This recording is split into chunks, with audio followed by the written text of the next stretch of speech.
Blonde est un film sorti récemment sur Netflix. C'est un film d'Andrew Dominik qui est adapté lui-même d'un roman. C'est un biopic retraçant la vie de Marilyn Monroe, mais c'est un biopic fictif, donc qui s'appuie sur des éléments du réel pour créer une nouvelle histoire fictive qui s'inscrit plus ou moins dans notre monde.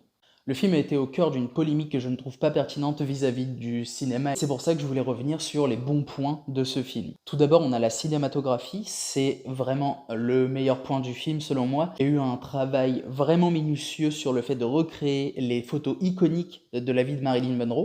Mention spéciale pour cette scène qui m'a donné une érection colossale.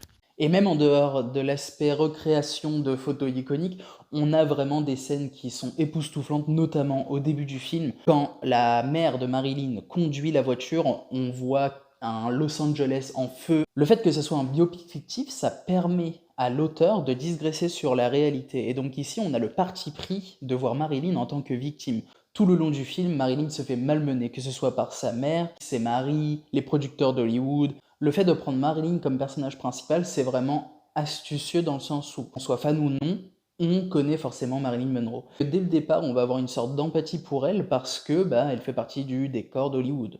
Et le problème, c'est que le scénario ne nous laisse respirer à aucun moment. Et quand je dis le problème, je veux dire que c'est une très bonne chose parce que c'est très rare de voir des films où on est autant asphyxié par une atmosphère aussi malsaine. Ce qui fait que logiquement, si vous n'êtes pas un sociopathe antipathique, vous devriez ressentir énormément de colère tout le long du film sans jamais avoir de soulagement. Ce qui en fait un film plus audacieux que 99% des films Netflix. C'est une bonne chose, ça évolue dans le bon sens.